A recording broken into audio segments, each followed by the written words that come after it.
எங்களோடு பேசுங்க. உங்கள் சத்தம் எங்கள் இருதயத்தில் துணிக்கட்டும்பா.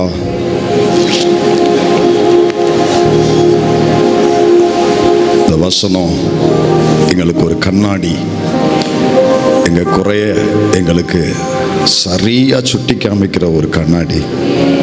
இந்த வசனம் ஒரு தண்ணீரை போல எங்கள் கரை திரைகளை முற்றிலும் கழுவுகிற, எங்களை சுத்தமாக்குற வசனம்.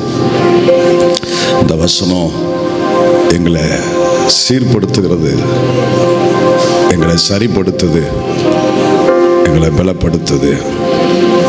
இந்த மாலை நேரத்தில் உங்களுடைய சமூகத்தில் நாங்கள் வந்த முகாந்திரத்தை பரிசுத்த ஆவியானவர் நிறைவேற்றும், மகிமைப்படும். இயேசுவின் நாமத்தில் பிதாவே, ஆமென். உட்காருவோம். அப்போஸ்தலர் 7:17. அப்போஸ்தலர் 7:17 வாசிக்க கேட்போம். ஆபிரகாமுக்கு தேவன் ஆணையிட்டு அருளின வாக்குத்தத்தம் நிறைவேறும் காலம் சமீபித்த போது. வாக்குத்தத்தம் நிறைவேறும் காலம் சமீபித்த போது. இப்போதான் நான் ரொம்ப கேர்ஃபுல்லாக இருக்கணும். இந்த டைமில் தான் நான் ரொம்ப கவனமாக இருக்கணும். இதுக்கு முன்னால் நீங்கள் விளையாண்டுருக்கலாம், இதுக்கு முன்னால் நீங்கள் விளையாட்டுத்தனமாக ஆண்டவர் காரியத்தில் இருந்திருக்கலாம். பட் இப்போ தான் நீங்கள் எப்படி இருக்கணும்னா சீரியஸாக இருக்கணும். இப்போ தான் ரொம்ப கவனமாக என்ன செய்யணும், இருக்கணும். கரை சேர்ற நேரத்தில் நீங்கள் என்ன செஞ்சிடக்கூடாதுன்னா, டீவியேட் பண்ணி மறுபடியும் ஒரு தேவையில்லாத ஒரு ட்ராவலை நீங்கள் ஆரம்பிச்சிடக்கூடாது. சமீபமாகிற நேரம் இருக்கு பாருங்க, ரொம்ப ரொம்ப ரொம்ப ரொம்ப உன்னிப்பாக கவனமாக இருக்க வேண்டிய ஒரு நேரம். இந்த விஷயத்தில் நம்ம என்ன செய்யணும், என்ன செய்யக்கூடாது, அதெல்லாம் ஆண்டவர் நமக்கு தொடர்ந்து பேசுவார். ஸோ இதுக்கு முதல்ல ஆபிரகாமுக்கு ஆணையிட்டு அருளின வாக்குத்தத்தம் நிறைவேறும் காலம். ஸோ ஆண்டவர் வாக்குத்தத்தத்தை சும்மா கொடுக்கல, எப்படி கொடுத்துருக்கிறாரா, ஆணையிட்டு. அவர் வெறுமனையா, கர்த்தர் ஆணையிடணும்னு அவசியம் இல்லை. அவர் வெறுமனையா, அவர் ஓப்பனா, அவர் ஸ்ட்ரைட்டாக சொன்னாலே போதும். ஜஸ்ட் அவர் சொன்னாலே போதும், அது கண்டிப்பாக நிறைவேறும். அது விசுவாசிக்கிறீங்களா? அவர் சொன்னாலே போதும், அது நிச்சயமாக நிறைவேறும். அவர் ஒரு ஆணையிடணும்னு அவசியம் இல்லை. நம்ம தான் சொல்லுவோம், டேய் சத்தியமாக சொல்கிறேன்டா அப்படிமா, தெரியுமா அவன் வாழ்க்கையில் அது எத்தனாவது சத்தியம் நமக்கே தெரியாது, அவனுக்கே தெரியாது. சத்தியமாக சொல்கிறேன், சத்தியமாக சொல்கிறேன் சொல்கிறேன்ட்டு அந்த சத்தியத்துக்கு உண்டான அந்த பயத்தையும் அந்த வேலை குறைச்சிருவாங்க. நம்ம தான் அதை அப்படி சொல்ல வேண்டியது வருது. ஆனால் தேவன் அப்படி ஆணையிடணும் அவசியம் இல்லை. ஆனால் அவர் சொன்னாலே அது கண்டிப்பாக நிறைவேறும். ஏன் அப்படின்னா, சங்கீதத்தில் ஒரு அருமையான ஒரு வசனம் உண்டு. அவர் நமக்கு சொன்ன காரியம் எங்கே இருக்குது தெரியுமா? எப்படிங்க, கர்த்தர் உங்களோடு பேசுகிறார்ல, உங்களோடு பேசும் பொழுது உங்கள் இருதயத்தில், உங்கள் காது கேட்க, சிலருக்கு இருதயத்தில் உணரும்படி பேசுவார், சிலருக்கு தெளிவாக காது கேட்குற மாதிரியே பேசுவார். காதில் கேட்குற மாதிரி ரொம்ப பல வகை உண்டு. இருதயத்தில் சில நேரம் காதில் விழாது, ஆனால் இருதயத்தில் என்ன செய்யப்படும்னா அது உணர்த்தப்படும். இருதயத்தில் என்னமோ பண்ணோம், ஏதோ ஒன்று பண்ணோம், சம்திங் நமக்குள்ளே ஏதோ ஒன்று நடக்கும். அந்த வசனம் உள்ளே வந்த உடனே சிலருக்கு காது கேட்குற மாதிரியே, அப்ரகாமே அப்ரகாமேன்னு கூப்பிட்டாரா, அது காது கேட்குற மாதிரி, காது கேட்குற மாதிரி, காதில் விழுகிற மாதிரியும் பேசுவார். சிலருக்கு இருதயத்தில் உணர்கிற மாதிரியும் பேசுவார். எப்படி அவர் கர்த்தர் நமக்கு பேசினாலும் வாக்கு பண்ணாலும் அது எங்கே இருக்கு தெரியுமா? அது எங்கே இருக்குன்னு சங்கீதத்தில் ஒரு வசனம் உண்டு. 119:89. சங்கீதம் 119:89. கர்த்தாவே, உமது வசனம் என்றென்றைக்கும் வானங்களில் நிலைத்திருக்கிறது. கர்த்தர் பேசிட்டாருன்னா அந்த ஒரு நேரம் நமக்கு கேட்குது, அந்த பேசுகிற அந்த டைமில் நம்ம காதில் விழுது. அதுக்கப்புறம் நமக்கு தொடர்ந்து சபையாரே அப்படின்னு கூப்பிட்றேன், தம்பி தீபக்குன்னு கூப்பிட்றேன், கூப்பிட்ட உடனே அவருக்கு கேட்கு. அடுத்த நிமிஷமே அந்த வார்த்தை என்ன செய்யறதில்ல, கேட்கறது இல்லை. இப்போ கவனிங்க, கர்த்தர் என்னோடு பேசுகிற அந்த நேரத்தில் என் காதில் விழுது அந்த வார்த்தை. ஆனால் அதற்கு அப்புறம் அந்த வார்த்தை எங்கே இருக்கு? உங்களோடு பேசினார்ல, உங்களோடு இடைப்பட்டார்ல, அதில் எங்கே இருக்கு தெரியுமா? அந்த வசனத்தை சேர்ந்து வாசிங்க. கர்த்தாவே, உமது வசனம் என்றென்றைக்கும் வானங்களில் கர்த்தர் என்னோடு பேசின வசனம், உங்களோடு பேசின வசனம் வேற எங்கேயும் போகல, அது வானத்தில் நிலைத்திருக்கிறது. அவர் வாயிலிருந்து புறப்பட்ட வார்த்தை அன்னைக்கு என் காதுல விழுந்துச்சு, இன்னைக்கு தரையில விழல, அது வானத்தில் நிலைத்திருக்கு. பேசப்பட்ட அத்தனை வார்த்தைகளும் வானம் முழுவதும் நிரம்பி இருக்கிறது. இப்படி சொன்னா உங்களுக்கு புரியும். வானத்தில் நட்சத்திரம் அங்கங்க நிரம்பி இருக்கல. வானத்தை பார்த்தா அந்த வானத்தில் நட்சத்திரம் நிரம்பி இருக்கிற மாதிரி உலகம் உண்டான முதற்கொண்டு கர்த்தர் தம் ஜனத்துக்கு பேசின வார்த்தைகள் ஆங்காங்கே வானத்தில் நிலைத்திருக்கிறது. வானங்களிலே அது நிரம்பி இருக்கிறது. அது நிலைத்திருக்கிற காரணம் என்ன தெரியுமா? அது நிறைவேறுகிற காலம் வருகிற வரைக்கும் அவைகள் வானங்களிலே நிலைத்திருக்கிறது. அது நிறைவேறுகிற நேரம் வருகிற வரைக்கும் கர்த்தர் பேசின வார்த்தை வானங்களிலே நிலைத்திருக்கிறது. கவனிங்க. கர்த்தர் உங்களோடு 10 வருஷத்துக்கு முன்னால பேசின வார்த்தை அது வானங்களில் நிலைத்திருந்துச்சுல, எங்கேயும் இல்ல, உங்க தலைக்கு மேல அது வானத்தில் நிலைத்திருந்துச்சு. நான் விசுவாசிக்கேன் 2024 இந்த மாதத்துல அது இறங்கி சமீபமாய் வந்து கொண்டிருக்கிறது. அது இறங்கி சமீபமாய் வந்து கொண்டிருக்கிறது. வானங்களில் நிலைத்திருக்கிற வசனம் அது இறங்கி சமீபமாய் வந்து கொண்டிருக்கிறது. விசுவாசிக்கிற பிள்ளைங்க கர்த்தருக்கு மகிமை செலுத்துங்க. எனக்கு பேசப்பட்ட வார்த்தை, நீங்க சொல்லுங்க, உங்களை சொல்லுங்க, எனக்கு பேசப்பட்ட வார்த்தை என் தலைக்கு மேல வானத்தில் அது நிலைத்திருக்கு. அது வானத்தில் எங்கேயும் போகல. ஏன் வானத்தில் நிலைத்திருக்க வச்சாருன்னா அது நிறைவேறுகிற வரைக்கும் அது அங்கதான் இருக்கும். அது நிறைவேறுகிற வரைக்கும் அங்கதான் இருக்கும். அதான் ஆண்டவர் சொன்னாரு, வானம் பூமி ரெண்டுமே இல்லாம போனாலும் அந்த வார்த்தை அங்கதான் இருக்கும். நிறைவேறுகிற வரைக்கும் அவர் வாயிலிருந்து புறப்பட்ட வார்த்தை அது அங்கதான் இருக்கும். இப்ப சொல்லுங்க, உங்களோடு ஆண்டவர் பேசின வார்த்தை இப்ப எங்க இருக்கு? சபைக்கு கர்த்தர் பேசின வார்த்தை இப்ப எங்க இருக்கு? என் இருதயத்தில் எழுதியிருக்கிறேன், என் இருதயத்தில் பதிச்சிருக்கிறேன். ஆனா அவர் வாயிலிருந்து புறப்பட்டுச்சுல, அது எங்க நிலைச்சிருக்கு? எங்க நிலைச்சிருக்கு? ஆமா, இப்படி கற்பனை பண்ணி பாருங்க. உங்களுக்கு பேசின வார்த்தை அது திட்டங்குளத்துக்கு மேல, உங்க தலைக்கு மேல வானத்தில் நிலைத்திருக்கிறது. அல்லேலூயா. உனக்கு பேசப்பட்ட வார்த்தை கங்கங்குளத்துக்கு மேல, உன் தலைக்கு மேல, கங்கங்குளத்துக்கு நேராக நான் எங்க இருக்கேனோ எனக்கு நேராக அது நிலைத்திருக்கிறது. நேரம் வரும் பொழுது அது சமீபமாகும். அந்த வார்த்தை சமீபமாகும். அல்லேலூயா. அதனால பேசினாரு, எங்கேயோ போயிடுச்சுன்னு நினைக்காதீங்க, அது இருக்கு. இந்த வார்த்தையை வாசிக்கும் போதே நான் விசுவாசித்தேன், ஆண்டவரே எனக்கு இத்தனை வருஷம் என்னெல்லாம் பேசுனீங்களோ அது எங்கேயும் போகல, நான் தான் மறந்து தொலைஞ்சேன் சில நேரத்தில். ஆனால் அது என் உச்சியில், அது என் உச்சிக்கு மேலே அது தொங்கிக்கிட்டு இருக்குது. அது அதுக்கான நேரத்துக்காக வெயிட் பண்ணிக்கிட்டு இருக்கு. அதுக்குன்னு ஒரு நேரத்தை கிளாக்ல கர்த்தர் செட் பண்ணார்ல, அது வரைக்கும் அது வெயிட் பண்ணிக்கிட்டு இருக்கு. உங்க தலைக்கு மேல உங்களுக்கு சொல்லப்பட்ட வார்த்தை நிலைச்சிருக்கு. நம்புறீங்களா? அத ஸ்டார்டிங்ல எனக்கு சொன்ன வார்த்தை அது எனக்கு பொருந்தாம இருக்கும். கர்த்தர் நம்ம கொடுக்கிறார்ல வாக்குத்தத்தங்கள், ஆரம்பத்தில் எனக்கு அது என்ன செய்யாதுன்னா பொருந்தாத மாதிரி இருக்கும். ஏன்னா எனக்கு போய் இப்படிலாம் நடக்கிறதுக்கு வாய்ப்பு இருக்கா? இப்படி சீக்கு பிடிச்சவன் போய் சீக்கிரத்தில் சுகவாழ்வு சந்திப்பேன்னு சொல்றாரு, அது நடக்க வாய்ப்பு இருக்கா? இப்படி கடங்காரன் நான் கடன் கொடுப்பேன்னு சொல்றாரு, அது நடக்க வாய்ப்பு இருக்கா? இப்படி ஒரு அவமானப்பட்டவன் உயர்த்தப்படுவேன்னு சொல்றாரு, அது நடக்க வாய்ப்பு இருக்கா? நல்லா இருக்கிறவன் சொன்னா கூட அது நடக்கிறதுக்கு ஓரளவுக்கு நம்ப ஏதுவா இருக்கும். ஆனால் என் வாழ்க்கையை பார்த்தா மொத்தத்தில் அவமானம் மட்டும்தான் நிறையா இருக்கு. எனக்கு இது நடக்கிறதுக்கு வாய்ப்பு இருக்கா? அப்போ ஆரம்பத்தில் கர்த்தர் பேசுகிற வார்த்தை அது எனக்கு பொருந்தாத மாதிரி எனக்கு இருக்கும். எப்படி இருக்கும்? பொருந்தாத மாதிரி இருக்கும். உதாரணமா இப்போ யோசேப்புக்கு கர்த்தர் சொன்னாரு, என்ன சொன்னாரு? உன் அரிக்கட்டு என்ன செய்யும் சொன்னாரா?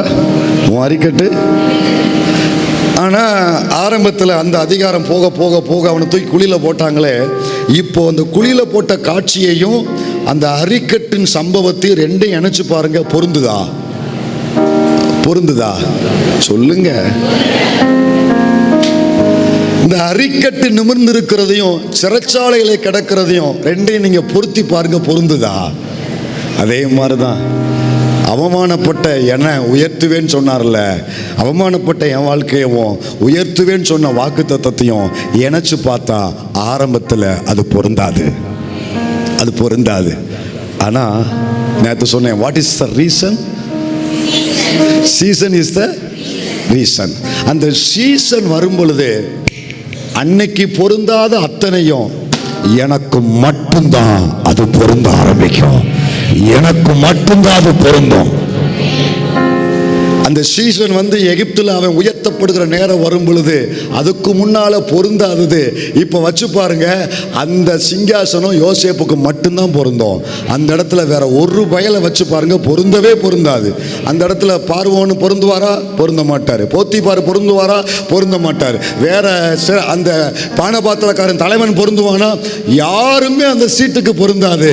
யோசேப்பு மட்டும்தான் பொருந்துவாரு.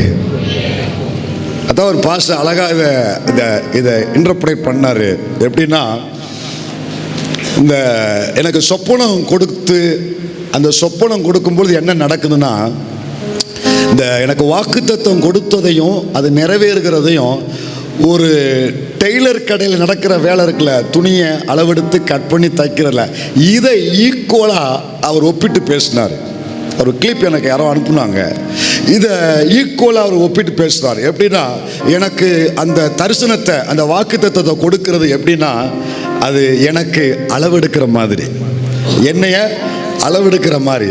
எனக்கு வாக்கு பண்ணுறாரு வைங்களேன், எங்கிட்ட வராசா, எனக்கு வாக்கு பண்ணுறாரு வைங்களேன், உன்னை உயர்த்துவேன், உன் அறிக்கட்டை வந்து நான் என்ன செய்வேன், நிமிர பண்ணுவேன், அப்புறம் எல்லாரும் உன்னை சுற்றி இப்படி கத்தரியா கூட பேசுறதெல்லாம் அது எது மாதிரியா? எது மாதிரியா? அளவெடுக்கிறதுக்கு சமமா. அப்புறம் அளவெடுத்து கொஞ்ச நேரத்தில் என்ன ஆகும்னா, அந்த துணியை துண்டு துண்டா கட் பண்ணி அடையாளமே தெரியாமல் கிடக்கும். கொஞ்ச நேரத்தில் குழியில் தூக்கி போடப்படும்.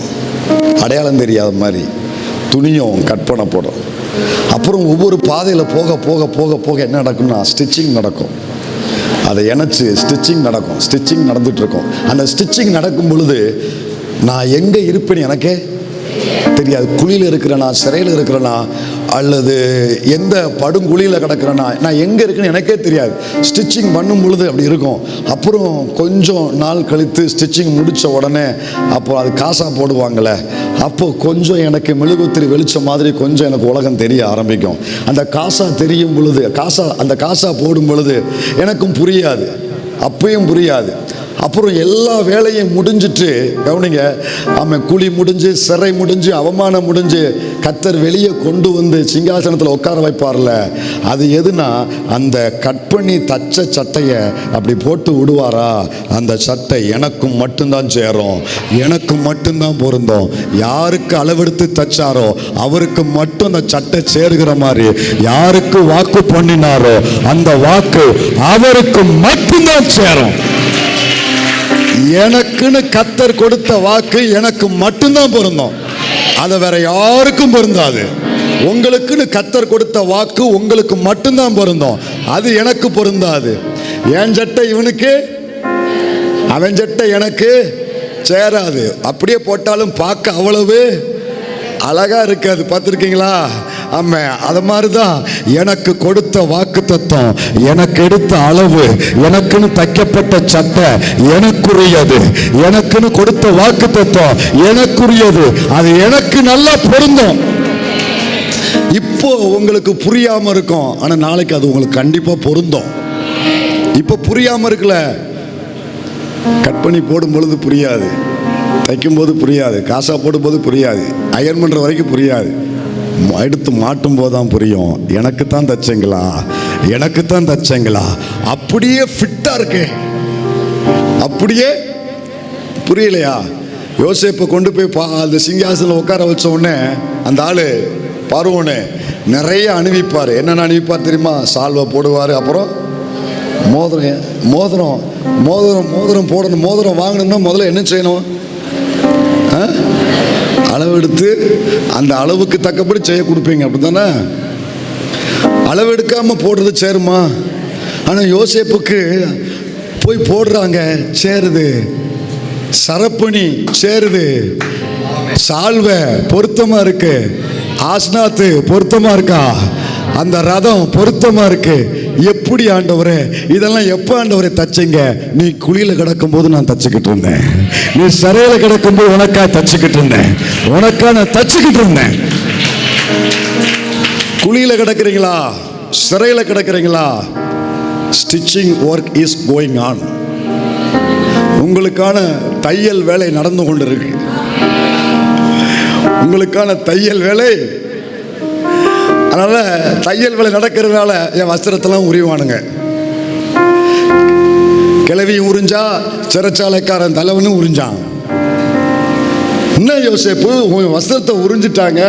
எங்க அப்பா எனக்குன்னு ஒரு ட்ரெஸ்ஸை தச்சுக்கிட்டு இருக்கிறாரு, அதுக்காகத்தான் அந்த பேளுக உரிகிறானுங்க. நீ உறிஞ்சான்னு அவர் தைக்கிறது எனக்கு சேரும், அது எனக்கு மட்டும்தான் சேரும். அதனால் நீங்கள் சந்தேகப்படாதீங்க. ஆண்டவர் உங்களுக்கு கொடுத்த வார்த்தையை நீங்கள் ஒரு நாளும் நீங்கள் டவுட் பண்ணாதீங்க. ஒருபோதும் கர்த்தர் கொடுத்த வார்த்தையை நீங்கள் சந்தேகம் கொள்ளக்கூடாது. புரியலையா? உடனே நீங்கள் என்ன தோத்திரம் பண்ணணும்னா, ஆண்டவர் எனக்காக என்ன நடந்துகிட்டு இருக்கு, என்ன நடந்துகிட்டு இருக்கு, தையல் வேலை நடந்துகிட்டு இருக்கு அப்படின்னு தோத்திரம் போடுங்க, நன்றி சொல்லுங்க.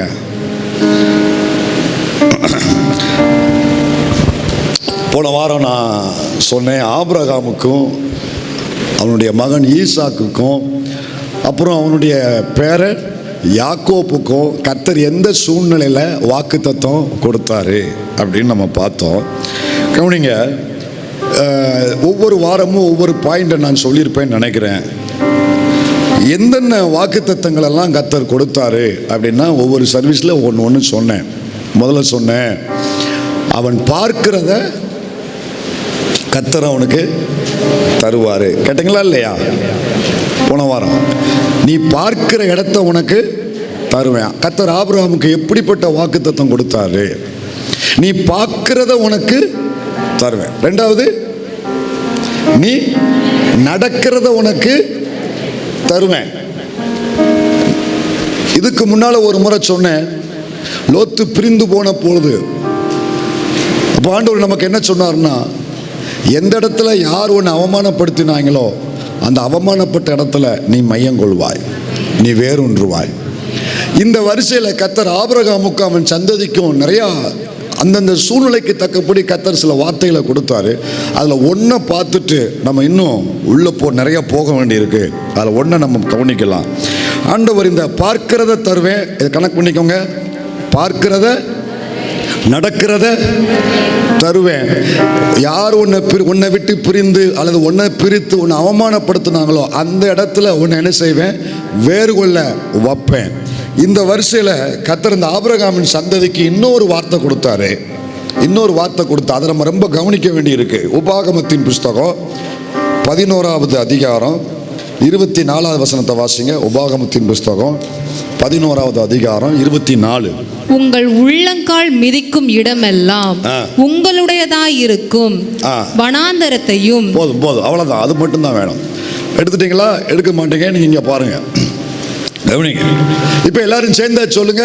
நீங்கள் எடுக்கவங்களே என் பிரசங்கம் முடிஞ்சிடும், அதான் சொல்கிறேன். கவனிங்க, இப்போ சொல்லுங்க, சேர்ந்து சொல்லுங்க. வெறும் உள்ளங்கால் இல்லை, யார் உள்ளங்கால்? வாசிங்க. உங்கள் உள்ளங்கால் மிதிக்கிற இடமெல்லாம் உங்களுடையதா. உங்கள்ங்கிறத நீங்க இப்போ மாத்தி போடுங்க.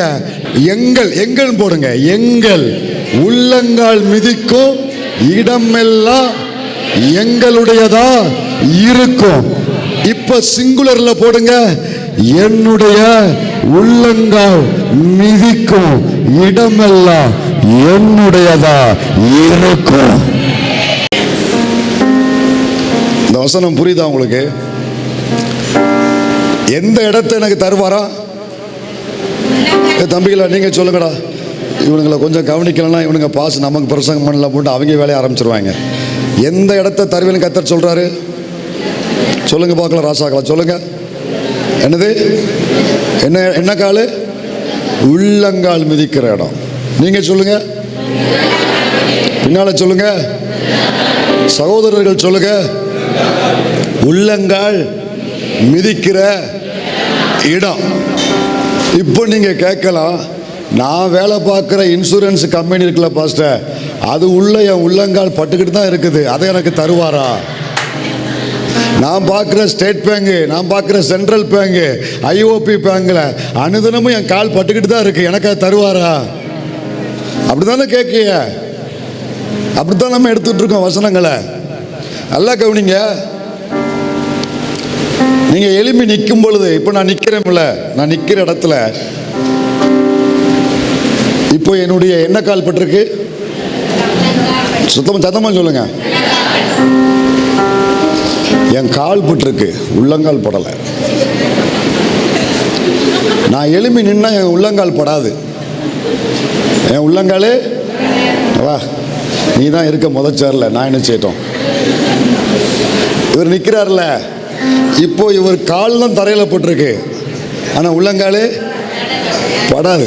இப்போ படாது. எப்போ படுன்னு சொல்லட்டுமா? எப்போ படுன்னு சொல்லட்டுமா? 50 கிலோக்குள்ளே எவனா இருக்கனா? 50 கிலோவுக்கு மேலே எவனா இருக்கியா? நீ இருக்கியா? நீ 40 தானா? 50 ஆப்பவா? உன்னை தூக்கு பார்க்கலாம். உன்னை தூக்கு, கீழே ஓட்டுறாத. இப்போ அவர் கால் மட்டும் படலை, அவர் உள்ளங்கால் பட்டிருக்கு. நான் இதை நல்லா விளக்கணும்னா இவனை தூக்கி தலையில் வச்சிருக்கணும், ஆனால் அதுக்கு வாய்ப்பு ரொம்ப கம்மி, ரொம்ப டேஞ்சர் ஜோன் இது. அதனால தான் நான் இப்போ இந்த கொடுத்தேன். எப்போ என் உள்ளங்கால் படும்னா, உங்கள் தலையில் சிமெண்ட் மூடையை தூக்கி வச்சாங்கன்னு வைங்களேன், அல்லது ஒரு 50 கிலோ அரிசி மூடையை தூக்கி வச்சாங்கன்னு வைங்களேன், ஆட்டாம்பட்டிக்கு அவங்க உள்ளங்கால் தரையில் படும். படுமா படாதா? நீங்கள் வேணால் உங்கள் வீட்டில் போய் செக் பண்ணி பாருங்கள். எப்படி செக் பண்ணணும்னு நான் சொல்கிறேன், சூத்திரம், அந்த அடையாளம் சொல்கிறேன். உங்கள் காலை தண்ணியில் முக்கிக்கோங்க. தண்ணியில் முக்கிட்டு வீட்டில் டைல்ஸில் தெரியாது, சிமெண்ட் தரை அல்லது தெரியக்கூடிய அந்த சிவப்பு கலர் தரை இருந்தால் தெரியும். அதில் தண்ணியில் முக்கிட்டு வெறும் தரையில் உங்கள் காலை வச்சு பார்த்தீங்கன்னா, சாதாரணமாக இருக்கும் பொழுது முன்காலும் பின்காலும் மட்டும்தான் பதியும், உள்ளங்கால் என்ன செய்யாது? பதியாது. இது நீங்கள் ஒரு 100 கிலோவை தலையில் சுமந்துக்கிட்டு அதே மாதிரி தண்ணியில் முக்கி நீங்கள் மிதித்து பாருங்கள், உங்கள் உள்ளங்கால் கண்டிப்பாக படும். எப்படிப்பா சொல்கிறீங்கன்னா, நான் எல்லாம் டெஸ்ட் பண்ணிட்டு தான் வந்திருக்கிறேன். ஆண்டவர் இந்த வசனங்களை சில டிக்ஷனரிகளை இந்த வார்த்தைக்குள்ளே ஆண்டவர் சொன்னால், இதுக்குள்ளே உனக்கு கற்றுக் கொடுக்க வேண்டிய சத்தியம் இருக்குது, நீ கொஞ்சம் உட்காந்து பாருனாரா. உட்காந்து தேடுன சில டிக்ஷனரியெல்லாம், சில ஊழியர்களுடைய அவங்களுடைய கோர்ட்டு, அவங்களுடைய சில ஸ்டோரிஸு, சில டிக்ஷனரி, அதெல்லாம் எடுத்து நான் ஆராய்ச்சி பண்ணிக்கிட்டு இருக்கிறேன். கர்த்தர் எனக்கு டீச் பண்ணார் எப்படி உள்ளங்கால் படம் அப்படின்னு. அப்போது நான் உடனே பைபிளை கையில் வச்சுருந்தேன்னா என் டேபிளில் வச்சுட்டு விறுவிறுன்னு வந்தேன். தண்ணியை எடுத்து காலில் முக்கிட்டு நினச்சி பார்த்தேன், கண்டிப்பாக உள்ளங்கால் படலை. நான் இப்படி திடீர்னு தியானிச்சுக்கிட்டு இருக்கிறவன் இப்படி வீட்டில் வந்து தண்ணியை முக்கி காலை இப்படி இப்படி இப்படி இப்படின்னு வச்சோம்னா பார்க்குறவங்களுக்கு எப்படி தெரியும்? எப்படி தெரியும்? அப்படித்தான் உங்கள் பாஸ்டர்மா சொல்லுச்சு என்ன. ஏன் எங்கள் பாஸ்டர் அப்படி பண்ணீங்கன்னு சண்டைக்கு போயிடாதீங்க. அவங்களா கேட்டு சொல்லிட்டு என்னை உள்ளே வச்சுருந்தாங்க, ஆனால் நீங்கள்லாம் வெளியே தள்ளி கதவை பூட்டியிருப்பீங்க அவரை. நான் முக்கி பார்க்குறேன். பாசமாக சொல்கிறாங்க, சரிதான் பிடிச்சிருச்சு போல அப்படின்னாங்க. முதல்ல 2ஆம் தரம் 3ஆம் தரம் வைக்கிறேன், அப்புறம் சொல்கிறாங்க கன்ஃபார்மாக பிடிச்சிருச்சு.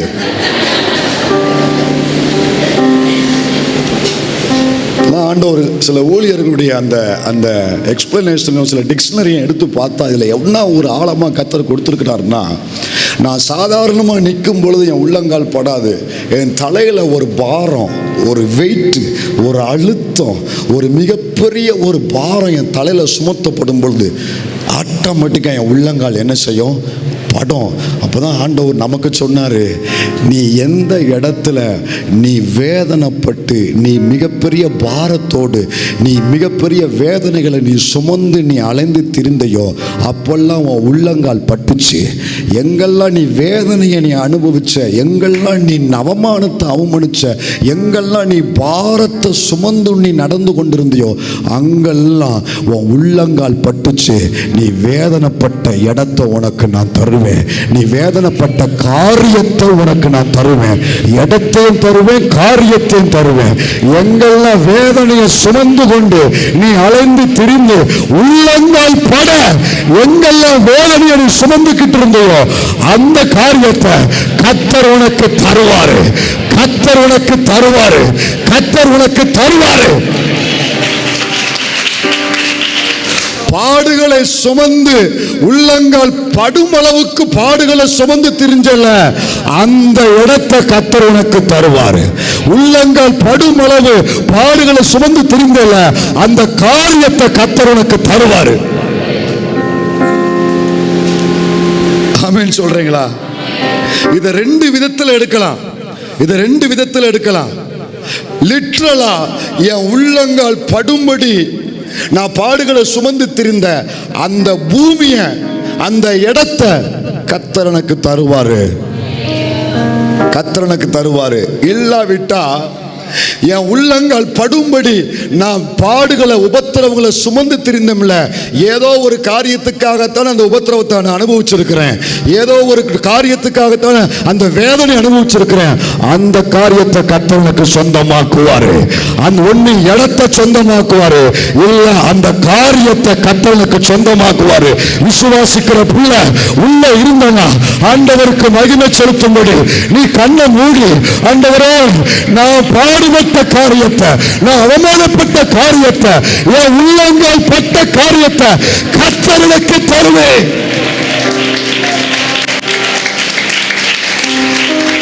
இன்னும் உதாரணத்தோடு சொன்னா உங்களுக்கு புரியும், கவனிங்க. யோசேப்புடைய உள்ளங்கால் எங்க பட்டுச்சு? யோசேப்பு உள்ளங்கால் எங்க பட்டுச்சு? எகிப்துல பட்டுச்சு. யோசேப்புடைய உள்ளங்கால் எங்க பட்டுச்சு? யோசேப்புடைய உள்ளங்கால் எங்க பட்டுச்சு? எகிப்துல பட்டுச்சு. அவன் எங்க பாடுபட்டான்? எகிப்துல. எங்க அவமானப்பட்டான்? எகிப்துல. அந்த எகிப்த உள்ளங்கால் பட்ட எகிப்த கர்த்தர் அவனுக்கு தந்தார் தானே? உள்ளங்கால் பட்ட எகிப்த கர்த்தர் அவன் கையில தந்தார் தானே? அவனுக்கு கீழே தந்தார் தானே? உன் உள்ளங்கால் படும்படி அவமானப்பட்ட உன் கம்பெனிய, உன்னுடைய மேனேஜரை உள்ளங்கால் படும்படி அவமானப்பட்ட அந்த குறிப்பிட்ட காரியத்தை கர்த்தர் உனக்கு கீழே கொண்டு வருவாரு. காலம் ஆனாலும் கர்த்தரை கொண்டு வருவாரு, தேவனுக்கு கொண்டு வருவாரு. யோசேப்பு உள்ளங்கால் பட்ட எகிப்த கர்த்தர் அவனுக்கு தந்தாரு. அதே இது அவன் அப்பா யாக்கோப்பு உள்ளங்கால் எங்க பட்டுச்சு தெரியுமா? அவன் உள்ளங்கால் எங்க பட்டுச்சு? சொல்லுங்க. அவன் மாமன் ஊர்ல, அவன் மாமன் வீட்டில் 16ஆம்ல உள்ளங்கால் பட்டுச்சு. அங்க இடத்தை குறிக்கல, உள்ளங்கால் பட்ட இடத்தை குறிக்கல. அவன் எந்த ஆட்டுக்குட்டிகளுக்காக, எந்த அந்த நன்மைகளுக்காக அவ்வளவு பாடு, வெயில் பட, பனி பட, தூக்கம் இல்லாம, சாப்பாடு இல்லாம, இரவும் பகலும் எந்த ஆடுகளுக்காக உள்ளங்கால் படும்படி அவன் பாடுகளை அனுபவிச்சானோ அந்த ஆடுகளை இரு பெரும் பரிவாரங்களாய் கர்த்தரனுக்கு தந்தார்தானே, கர்த்தரனுக்கு தந்தார்தானே. யோசேப்புடைய உள்ளங்கால் பட்ட எகிப்த கர்த்தர் அவனுக்கு கொடுத்தாரு. யாக்கோபுடைய உள்ளங்கால் பட்ட அந்த நன்மையை கர்த்தர் அவனுக்கு தந்தாரு. தேவ பிள்ளையே, உனக்கு குறிப்பிட்ட இடமா இருக்கலாம் அல்லது குறிப்பிட்ட நன்மையா இருக்கலாம். எந்த நன்மைக்காக உள்ளங்கால் படும்படி நீ வேதனை அனுபவிக்கிறையோ அந்த நன்மை உனக்கு சொந்தமாகும், அந்த நன்மை உனக்கு உரியதாகும். எந்த இடத்துல உள்ளங்கால் பட அவமானப்பட்டையோ அந்த இடம் உனக்கு சொந்தமாகும். சிலருக்கு இடம், சிலருக்கு அந்த குறிப்பிட்ட நன்மை. எதுக்காக நீ பாடுகளை அனுபவிச்சு உள்ளங்கால் படும் அளவுக்கு நீ பாடு அனுபவிச்சையோ எழுதி வச்சுக்கோ. இருதயத்துல வரும் சில நாட்களில் நீங்க எண்ணி பார்ப்பீங்க, திரும்பி பார்ப்பீங்க. இந்த 2023 2024 ஜூலை 21 இந்த 7:30 மணி நேரத்தில் கர்த்தர் முழங்கினார்ல, உள்ளங்கால் படும் காரியம் உனக்கு சொந்தம் போடல, அது வானத்தில் இப்ப நிலைச்சிருக்கிறது, உச்சி மேல நிலைச்சிருக்கிறது, அது உனக்கு சொந்தமாகும், அது உனக்கு சொந்தமாகும். இல்லைங்க, இந்த சபை உள்ளங்கால் படும்படி அனுபவிச்ச அத்தனை காரியத்தையும் கர்த்தர் இந்த சபைக்கு சொந்தமாக்குவாரு, கர்த்தர் இந்த சபைக்கு சொந்தமாக்குவாரு. எல்லாரும் கண்ணை மூடி வாயை திறந்து ஜெபிங்க பார்க்கலாம். கண்ணை மூடி வாயை திறந்து ஜெபித்தால பிள்ளைய, கண்ணை மூடி ஆண்டவற்றை நாங்க நம்புறோம். ஆண்டவரே,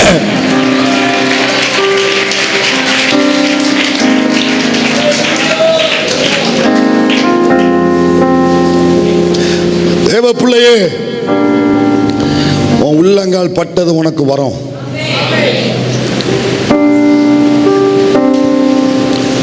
எந்தெந்த இடங்களில் நீங்க அவமானப்பட்டு பாடுபட்டீங்களோ அங்க நல்லா யோசித்து பாருங்க. ஏதோ ஒரு குறிப்பிட்ட காரியத்துக்காக அங்க அந்த அவமானத்தை அனுபவிச்சிருப்பீங்க. அது இல்லாததுனால எந்த நன்மைக்காக அவமானப்பட்டு உள்ளங்கால் படுமுறை நீ பாடுபட்டையோ அந்த நன்மை உனக்கு சொந்தமாகும். யோசேப்பு உள்ளங்கால் பட்டது அவனுக்கு சொந்தமாச்சு. யாக்கோப்பு உள்ளங்கால் பட்ட அந்த மந்தை அவனுக்கு சொந்தமாச்சு. இந்த சபையில் இருக்கிற தேவ பிள்ளை உள்ளங்கால் படும்படி நீ அவமானப்பட்டது உனக்கு சொந்தமாகும். நம்புற பிள்ளைங்க உள்ள இருக்கிறீங்களா? சந்தேகம் இல்லாம இது விசுவாசிக்கிற பிள்ளைங்க யார் இருக்கீங்களா? உங்க உள்ளங்கால் பட்டது சொந்தமா அப்படிங்க. என் வாழ்க்கையில் என்னுடைய லைஃப்ல இதுவரைக்கும் உங்க பர்சனல் லைஃப்ல அது சபையா காங்கிரிகேஷனா நீங்க கூடி வரும் பொழுது ஆண்டவர் நமக்கு எத்தனை விதமான வாக்குத்தத்தங்களை இதுவரைக்கும் நம்ம கொடுத்திருக்கிறார். இதுவரை கொடுத்திருக்கிறார். என்னுடைய தனிப்பட்ட காரியத்திலும் நான் உட்காரும் பொழுதும் சரி, ஆலயத்தில் நான் சபையாய் கூடி வரும் பொழுதும் சரி, எனக்கு எத்தனை விஷயத்தை கர்த்தர் வாக்கு பண்ணியிருக்கிறார். நான் பெற்றுக்கொண்ட வாக்கு தத்தத்துக்கு அளவே அந்த அளவுக்கு நான் ஏகப்பட்ட வார்த்தைகளை கர்த்தர் எனக்கு கொடுத்திருக்கிறாரு. இப்போ கேள்வி என்னன்னா, நான் பெற்றுக்கொண்ட வாக்கு தத்துவம் எனக்கு அநேகம் இருக்கு. ஆனால் என் வாழ்க்கையில் நிறைவேறின வாக்கு தத்துவம், என் வாழ்க்கையில் நிறைவேறின வாக்கு தத்துவம் எத்தனை நிறைவேறி இருக்கு, எத்தனை நிறைவேறி இருக்கு. ஏன் ஆண்டவர் அப்போ வெறுமனையா என்னை உற்சாகம் மட்டும் படுத்தி அந்த நேரத்தில் என்னை பலப்படுத்துவதற்காகத்தான் எனக்கு பேசுறாரா? அந்த நேரத்தில் நான் கொஞ்சம் என் சோர்வு மாறும்படி, கொஞ்சம் விசுவாசத்தில் நான் உறுதிப்படும்படி மட்டும்தான் கர்த்தர் என்கிட்ட பேசுறாரா? நல்லா புரிஞ்சுக்கோங்க, கர்த்தர் என்கிட்ட பேசுகிற நோக்கம் வானம் உண்டாக கடவுது அப்படின்னா வானத்தை உண்டாக்குவதற்காகத்தான் அந்த வார்த்தையை புறப்பட செய்தார். உங்கள் வாழ்க்கையில் ஒரு வார்த்தையை புறப்பட செய்கிறாருன்னா அதை நிறைவேற்றுவதற்காகத்தான் கர்த்தர் புறப்பட செய்கிறாரு. இப்போ எனக்கு என்ன கேள்வி வருதுன்னா, எத்தனை வாக்குத்தத்தம் எனக்கு இருக்குது? ஏன் இந்த ஊழியத்துக்குள்ளே வந்ததுக்கப்புறம், சபைக்குள்ளே வந்ததுக்கப்புறம் மாதம் ஒரு வாக்குத்தத்தம், வருஷம் ஒரு வாக்குத்தத்தம், என்னவே முடியாத அளவுக்கு நிறைய எனக்கு வந்து சேர்ந்துக்கிட்டே இருக்குதானே. இதில் எத்தனை எனக்கு நிறைவேறி இருக்கு? எண்ணக்கூடிய அளவு தானே. பெற்றுக்கொண்டது நிறையா, ஆனால் நிறைவேற்றப்பட்டது எண்ணக்கூடிய அளவு தானே. ஒத்துக்கிடுவோமா? அதை எல்லாரும் ஒத்துக்கிடுவோமா? பெற்றுக்கொண்டது நிறையா இருக்கு, ஆனால் நிறைவேற்றியது, நிறைவேற்றப்பட்டது எண்ணக்கூடிய அளவுக்கு. ஏன் இந்த வேறுபாடு? 100% அடிச்சு சொல்லுவேன், இந்த வேறுபாட்டுக்கு காரணம் என் ஆண்டவர் அல்ல. இந்த காரியத்துக்கு காரணம் என் கர்த்தர் அல்ல. வேதத்தில் ஆதியாகமத்திலிருந்து வெளிப்படுத்தல் வரைக்கும் நீங்க எந்த இடத்துல வாக்குத்தத்தத்தை நீங்க எடுத்துட்டு வந்தாலும் முன்ன பின்ன நீங்க வாசிப்பீங்கன்னா அந்த இடத்துல வெறும் வாக்குத்தத்தம் மட்டும் இருக்காது. அந்த வாக்குத்தத்தத்துக்கு கூட கர்த்தர் இன்னொன்னையும் சேர்த்திருப்பாரு. அதுக்கு பேரு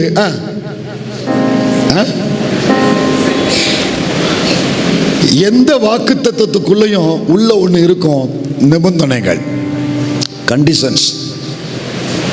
நான் வாக்குத்தத்தம் பெறும் பொழுது 2 காரியம் என்கிட்ட வருது. Number 1 promise, number 2 conditions. வாக்குத்தத்தமும் நிபந்தனையும் என்கிட்ட கொடுக்கப்படுகிறது. ஆனால் எனக்கு எது பிடிக்கோ அதைத்தான் நான் என்ன செய்கிறேன். நான் அடிக்கடி சொல்கிற மாதிரி முள்ளில்லாத மீன், எலும்பில்லாத கறி சாப்பிட்டு பழகி இருக்கிறோம். இதே மாதிரி தான் வாக்குத்தத்தங்களையும் மீன் சாப்பிடும்போது சதையை சாப்பிட்டு முள்ளை ஒதுக்கி வைக்கிற மாதிரி வாக்குத்தத்தம் எனக்கு கொடுக்கப்படும் பொழுது எனக்கு பிடிச்ச சதை அந்த வாக்குத்தத்தம் அதை மட்டும் எடுக்க, எனக்கு பிடிக்காத முள்ளு அந்த நிபந்தனை அதை நான் ஒதுக்கி வைக்கிறேன். வேதத்தில் நீங்கள் எங்கே நீங்கள் எடுத்தாலும் ரெண்டுமே இருக்கும். பத்திரம் முடிப்பாங்களே, பத்திரம் முடிச்சிருக்கீங்களா? வீடு முடிக்கிறது, இடம் முடிக்கிறது, பத்திரம் பார்த்துருக்கீங்களா? பார்த்தது இல்லையா? பார்த்துருக்கீங்க தானே? அந்த பத்திரத்தில் எத்தனை பேர் கையெழுத்து போடுவாங்க சொல்லுங்க பார்க்கலாம். பத்திரத்தில் சாட்சி பின்னால் வரும், அது நான் கேட்கல. பத்திரத்தில் எத்தனை பேர் கையெழுத்து போடுவாங்க? இல்லையா? 2 பேர். யார் யார்? வாங்குறவர், கொடுக்கிறவர் வந்து நான் இவருக்கு கொடுக்கிறேன் அப்படிங்கிறதுக்காக வாங்குறவர் அவருக்கு உள்ள சில நிபந்தனைகள்லாம் இருக்கும். இவ்வளவு அமௌண்ட்டு, இவ்வளவு இத்தனை தேதி, இப்படி எல்லாம் கொடுக்கப்பட்டு அதை அவர் ஒப்புக்கொண்டு அவர் கையெழுப்பிட்டுருப்பார். இது கிட்டத்தட்ட கர்த்தர் எனக்கு வாக்கு கொடுக்குறது அப்படித்தான். எனக்கு வாக்கு கொடுக்குறாருல, அப்போ பத்திரம் முடிக்கிற மாதிரி இன்னைக்கு காலைல வாக்கு கொடுத்தாரு, போன வாரத்தில் வாக்கு கொடுத்தாருல பத்திரம் முடிக்கிற மாதிரி. அதில் ஒரு பக்கம் கொடுக்கிறவர் கையெழுத்து போடுறாரு, இன்னொரு பக்கம் வாங்குற நான் கையெழுத்து போடுறேன். கொடுக்கிறவர் நான் இதை உனக்கு செய்வேன் கையெழுத்து போடுறாரு. வாங்குகிற நான் அதற்கு நான் என்ன செய்யணுமோ அதை செய்வதற்கு நான் கீழ்ப்படுகிறேன் என்று நான் கையெழுத்து போடுகிறேன். அதுக்கு தான் எப்போ உங்களுக்கு பிரசங்கம் பண்ணாலும் முடிவில் ஒரே ஒரு நிபந்தனை சொல்லி சொல்லி சொல்லி சொல்லி கர்த்தர் நமக்கு கொண்டு வரார்ல. காரணம் தெரியுமா? அந்த வாக்குத்தத்தம் தான் பூர்ணமடையுது. உங்க வீடுகளில் கண்டிப்பாக நான் சொல்ற வசனம் இருக்கும், போய் பாருங்க. நீ ஆசீர்வாதமாய் இருப்பாய், நான் உன்னை விட்டு உன்னை. இந்த எபிரேயர் 13:5 எடுக்க வேண்டாம். இந்த எபிரேயர் 13:5 எல்லார் வீட்லேயும் இருக்கும். கண்டிப்பாக போர்டில் இருக்கும், அல்லது தேடி பாருங்க, ஒரு ஸ்டிக்கர்லையாவது இருக்கும். நான் உன்னை விட்டு விலகுவதும் இல்லை. நல்லா பிடிச்சிருக்கா எல்லாருக்கும்? நல்லா இருக்கா வசனம்? நல்லா இருக்கு தானே? ஆனால் அந்த வசனம் பூர்ணமடையலை. அந்த வசனம் பூர்ணமடையலை. அந்த வசனம் எப்போ பூர்ணமடைய தெரியுமா? அந்த வசனம் எப்போ முழுமையடைய தெரியுமா? அதே எபிரேயர் 13:5 நிருபர் எழுதும் பொழுது என்ன சொல்லுவார் தெரியுமா? ஆரம்பத்தில் நீங்கள் ஆசை இல்லாதவர்களாய், என்ன ஆசை? பண ஆசை இல்லாதவர்களாய் நடந்து உங்களுக்கு இருக்கிறவைகள், இருக்கிற வீடு, இருக்கிற பைக்கு, இருக்கிற காரு, நான் போட்டிருக்கிற செருப்பு, நான் போட்டிருக்கிற ட்ரெஸ், இது போதும் என்று இது எனக்கு எப்படி இருக்குன்னா முள்ளு மாதிரி எனக்கு குத்துது. அதனால அதை நான் தொட மாட்டேன், இதை நான் போட எனக்கு விருப்பம் இல்லை. ஆனா எல்லார் வீட்டுல எது இருக்கு தெரியுமா? அடுத்த சலை வருது பாருங்க, நான் உன்னை விட்டு விலகுவதும் இல்லை, உன்னை கைவிடுவதும் இல்லை என்று. புரிஞ்சிருச்சா? சொல்லி இருக்கிறாரே, புரிஞ்சிருச்சா உங்களுக்கு? நான் இப்ப எங்க தப்பு பண்றேன்னு தெரியுமா? பாதியை மட்டும் எடுத்துட்டு எனக்கு பிடிச்சதை எடுத்திருக்கிறேன். இதுதான் தப்பு. இதனால என்ன நடக்குன்னு நான் சொல்றேன், அதையும் சொல்றேன், நல்லா கவனிக்கணும். நான் அந்த வாக்குத்தத்தத்தில் முன்னாலேயோ பின்னாலேயோ அல்லது அந்த பகுதியில் எங்கேயோ ஒரு இடத்துல இதே மாதிரி கர்த்தர் கட்டளை சொல்லியிருப்பாரு, நிபந்தனை சொல்லியிருப்பாரு. ஒன்று அந்த வசனத்தில் இருக்கும், அல்லது முன்ன பின்ன எங்கேயோ ஒரு இடத்துல கண்டிப்பாக இருக்கும், அல்லது ஜோடியா இன்னொரு இடத்துல கர்த்தர் வச்சிருப்பாரு. வேதத்தில் அந்த வாக்குத்தத்தத்துக்கான கட்டளை எங்கேயோ ஒரு இடத்துல கண்டிப்பாக இருக்கும். நான் அதை எடுக்காம இதை மட்டும் எடுத்துட்டேன்னா என்ன நடக்குன்னு நான் சொல்றேன், நல்லா கவனிங்க. என்ன நடக்கும்னா, அந்த வாக்குத்தத்தம் வரும் பொழுது என் மனசில் ஒரு மாதிரி என்ன செய்யும்னா ஒரு உற்சாகம் வரும், அல்லது ஒரு ஆறுதல் வரும், அந்நேரம் 2 சொட்டு கண்ணீர் வரும். அதோட முடிஞ்சிச்சு. வாரங்க கர்த்தர் பேசுறாரு, பேசி முடிச்சு ஜெபம் பண்ணும் பொழுது இருதயம் உடையுது, கண்ணீர் கண்ணிலிருந்து வருது, ஒப்பு கொடுத்து ஜெபம் பண்றீங்களே, அதோட வேலை முடிஞ்சிடும். நம்ம வாழ்க்கையில இத்தனை வருஷம் நாம் பெற்றுக்கொண்ட வாக்குத்தத்தங்கள்ல நடந்தது இது மட்டும்தான். அந்த நேரத்தில் உற்சாகமா இருக்கு, பலனா இருக்கு, அந்த நேரத்தில் கண்ணீர் வருது, அர்ப்பணிக்கிறேன், அப்போ எனக்கு ஒரு தைரியம் வந்த மாதிரி இருக்கு. ஆனா அதுக்கப்புறம் அந்த வாக்குத்தத்தம் என்னாச்சு தேவ பிள்ளையே? காரணம் என்னன்னா, அதில் எனக்கு பிடிச்சதை மட்டும் நான் எடுக்கிறேன், என்னை குத்துற நிபந்தனைகளை நான் தொட மாட்டேன். நான் இப்படி சொல்லித்தரேன். இது அடுத்த பக்கம் வாங்க. அந்த இங்கே என்ன கவனிங்க, அந்த நிபந்தனையையும் நீங்கள் சேர்த்து கடைபிடிச்சு இங்கேருந்து போகும் பொழுது அந்த வாக்குத்தத்தத்தை மட்டும் எடுத்துகிட்டு போகாமல் அதுக்கு என்ன செய்யணுமோ அதையும் சேர்த்து நீங்கள் எடுத்துகிட்டு போய் அதை செஞ்சு பாருங்களேன். பெற்றுக்கொண்ட 100% வாக்குத்தத்தமோ என் வாழ்க்கையில் 100% நிறைவேறி இருக்கும். ஏன்னா என் தேவன் பொய் உரையாத தேவன், சொல்லி செய்யாமல் இருக்க மாட்டார். மனமாறாத தேவன், உண்மையில்லவர், வாக்கு பண்ணினவர். ஏன்ட்ட தான் உண்மை இல்லை, ஏன்ட்ட தான் உண்மை குறைவு. பேசுகிற கர்த்தரும் கர்த்தர் சொல்லி பேசுகிற ஊழியக்காரர்களும் காரணம் அல்ல. அந்த வாக்குத்தத்தம் இதுவரைக்கும் நிறைவேறாமல் இருப்பதற்கு காரணம் நான் தான். முதல்ல இதை ஒத்துக்கோங்க.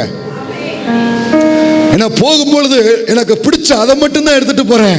நிபந்தனை எனக்கு கஷ்டமா இருக்கு, நான் எடுத்துட்டு போக மாட்டேன். அப்போ அந்த நேரத்தில் நான் கண்ணீர் விட்டு ஜெபிக்கிறதோட என் வேலை முடிஞ்சிருது. அந்த வாக்குத்தத்தத்தை எனக்கு செய்யற ஊழியமும் முடிஞ்சிருது. நிபந்தனைகளை நீங்க வாழ்க்கை கடைபிடிச்சு பாருங்க. கொடுத்த அத்தனையும் உங்க வாழ்க்கையில நிறைவேறி இருக்கிறத நீங்களும் பார்ப்பீங்க, உங்க கூட இருக்கிறவங்களும் பார்ப்பாங்க. அப்ப வாக்குத்தத்தத்தோடு எது சேர்ந்து வருது? எது சேர்ந்து வருது? நிபந்தனை. சிலர் சொல்லுவாங்க, பாச பழைய ஏற்பாட்டில் தான் அந்த மாதிரிலாம் இருக்கு பாச, புதிய ஏற்பாட்டில் எல்லாமே இயேசு கிறிஸ்து எங்களுக்காக என்ன செஞ்சிட்டாரு, செஞ்சு முடிச்சிட்டாரு. கிறிஸ்துவுக்குள் வாக்குத்தத்தங்கள் எல்லாம் எப்படி இருக்கு? ஆம் என்றும் ஆமேன் என்று இருக்கு. ஸோ புதிய ஏற்பாட்டில் எனக்கு கட்டளை என்று எதுவுமே கிடையாது அப்படின்றாங்க. அப்படியா? கவனிங்க, புதிய ஏற்பாட்டிலையும் கவனிங்க, இந்த வாக்குத்தத்தம் நிபந்தனைகள் இது ஆதியாகமத்திலும் வெளிப்படுத்தல் வரைக்கும் மாறவே மாறாது. புதிய ஏற்பாட்டிலையும் ஆண்டவர் சொன்னாரு, இதோ உலகத்தின் முடிவு பரிந்தும் சகல நாட்கள் நான் உங்களுடனே கூட. வெறுமனையா சொல்லலை. மத்த 28, 18, 19, 20 வாசிங்க. அதுக்கு முதல்ல நான் உலகத்தின் முடிவு வரைந்து உங்களோடு இருக்கணும்னா நான் என்ன செய்யணும்? ஆகையால் நீங்கள் புறப்பட்டு போய் சகல ஜாதிகளையும் சீஷராக்கி பிதா குமாரன் பரிசுத்த ஆவியின் நாமத்திலே அவர்களுக்கு ஞானஸ்நானம் கொடுத்து நான் உங்களுக்கு கட்டளையிட்ட யாவையும். அந்த வார்த்தையை மட்டும் எல்லாரும் சேர்ந்து சொல்லுங்க. நான் உங்களுக்கு 20வது வசனத்தை நான் சேர்ந்து சொல்லுங்க. உங்களுக்கு கட்டளையிட்ட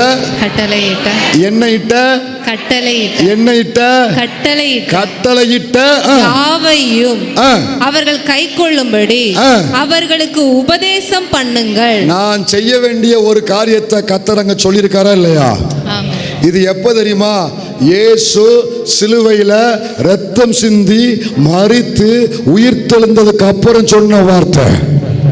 நான் செய்ய வேண்டிய ஒரு காரியத்தை கர்த்தர் அங்க சொல்லிட்டு தான் இதை செய்யி, அப்புறம் இதோ பரியந்தம் சகல நாட்களிலும் நான் உங்களுடனே கூட இருக்கிறேன் என்றார். ஆமென். இது எந்த ஏற்பாடு? புதிய ஏற்பாடு. பழைய ஏற்பாடா புதிய ஏற்பாடா?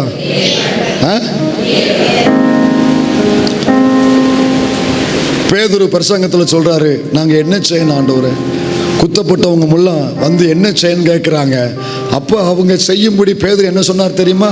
2வது அதிகாரம் அப்போஸ்தலர் 2 வாசிங்க. அப்போஸ்தலர் 2 பேதுரு அவர்களை நோக்கி, நீங்கள் மனம் திரும்பி. என்னது?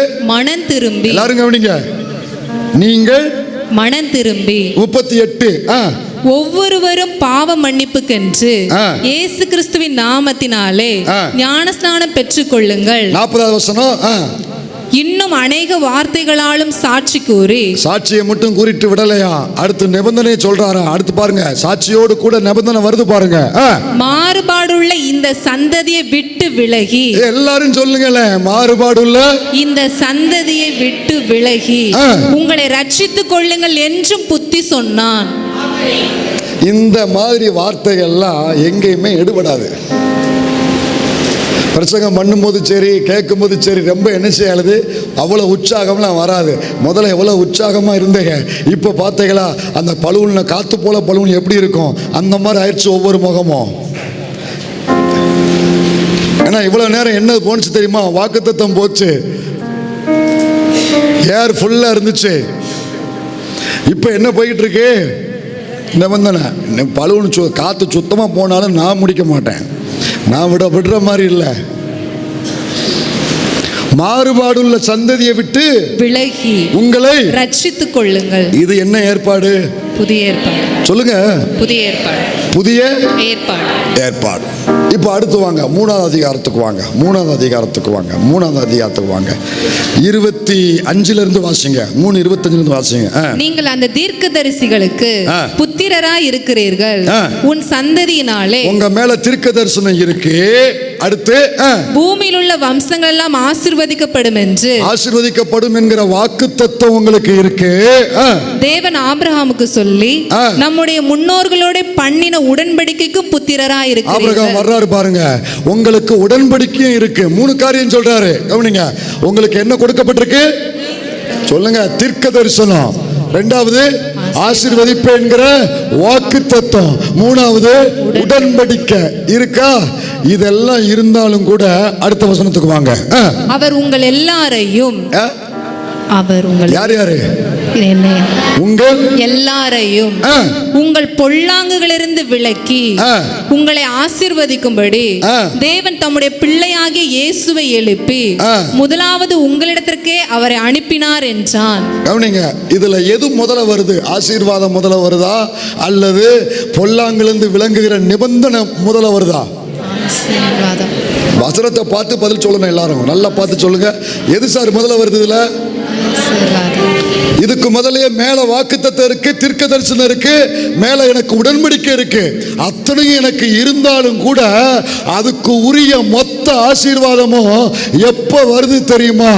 பொல்லாங்குகளில் இருந்து நான் விலகி வெளியே வந்ததுக்கு அப்புறம் தான் ஆசீர்வாதம் எனக்கு வருது.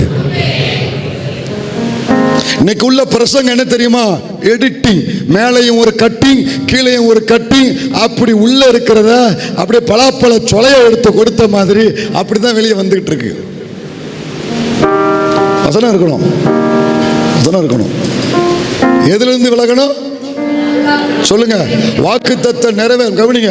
அதுக்கப்புறம் தான் சொல்றாரு, உங்களை தேவ பிள்ளையே, சபையே, கொஞ்சம் நல்லா கவனிங்க. ஆண்டவர் உங்கள்கிட்ட வாரம் பேசுறாருல, உங்கள்கிட்ட மாசம் பேசுறாருல, ஒவ்வொரு நாளும் பேசுறாருல. உன்னை உற்சாகப்படுத்துவதற்காக மட்டும் கர்த்தர் பேசல. நீ கொஞ்சம் பலப்படுனுங்கிறதுக்காக கர்த்தர் மட்டும் அதுக்கு மட்டும் உனக்கு பேசல. அதுக்காகவா இவ்வளவு ஒரு வார்த்தை உன் கூட பேசுறதுக்கு கர்த்தர் எவ்வளவு பிரயாசம் எடுக்கிறார் தெரியுமா? எவ்வளவு பிரயாசம் எடுக்கிறார் தெரியுமா? அதுக்கு பின்னால எவ்வளவோ கரையம் இருக்கு, மறந்துடாத. உங்களோடு பேசப்படுகிற ஒரு வார்த்தை உங்க இருதயத்தில் வந்து விழுவதற்கு அதற்கு பின்னால எத்தனையோ கரையங்கள், எவ்வளவோ பிரயாசங்கள், எத்தனையோ மணி நேரங்கள் அங்க பிரயாசங்கள், கரையங்கள் கொடுக்கப்பட்டு தான் உங்களுக்கு அந்த வாக்குத்தத்தம் கொடுக்கப்படுகிறது.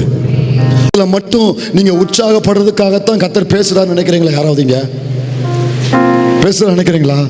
இல்ல. அந்த வார்த்தைக்கு உண்டான ஆசீர்வாதம் உன் வாழ்க்கையில காணப்படணுங்கிறதுக்காகத்தான் கர்த்தர் அவ்வளவு பிரயாசங்களை எடுத்து உங்க கூட பேசுறாரு. அவர் உன்னை ஆசீர்வதிக்க விரும்புறாரு. என்னென்ன உங்களுக்கு சொன்னாரோ அத்தனையும் உங்களுக்கு செய்யும்படி கர்த்தர் விரும்புறாரு. உங்களுக்கு செய்யும்படி கர்த்தர் விரும்புறாரு. அப்புறம் ஏன் ஆண்டவரே நீங்க பேசியும் செய்யணும்னு விரும்பியும் இத்தனை ஆண்டுகளாக எனக்கு அது நிறைவேறல? அதுக்கு தான் இங்க காமிச்சு கொடுக்காரு. நான் உன்னை ஆசீர்வதிக்க நான் விரும்புறேன் ராஜா. ஒரு நைட்டு போதும் உன் நிலைமையை மாற்றி உன்னை வெளியே கொண்டு வருகிறதுக்கு. ஆனால் உன்கிட்ட இருந்து எது வெளியே போகணும்? உன்னை நான் வெளியே கொண்டு வரணும்னா உன்கிட்ட இருந்து எது வெளியே போகணும்? எல்லாரும் சேர்ந்து சொல்லுங்க. எது என்கிட்ட இருந்து வெளியே போகணும்? என்னிடத்திலிருந்து எது வெளியே போகணும்? நம்மிடத்திலிருந்து எது வெளியே போகணும்? சபைக்கு உள்ள இருந்து எது வெளியே போகணும்? போக வேண்டிய பொல்லாங்குகள் என்னை விட்டு போகுமானால் வர வேண்டிய அப்பா கொடுத்த வாக்குத்தத்தத்தின் ஆசீர்வாதம் ஒரு இரவு போதும், ஒரு நைட்டு போதும், சில மணி துளிகள் போதும். அந்த ஆசீர்வாதம் என் வாழ்க்கையை தேடி வரும். அப்படியே கண்ணை மூடி ஒரு ஜெபம் பண்ணுங்க. கண்ணை மூடி அர்ப்பணிச்சு ஜெபம் பண்ணுங்க. என்னிலிருந்து போக வேண்டிய பொல்லாங்கு எது?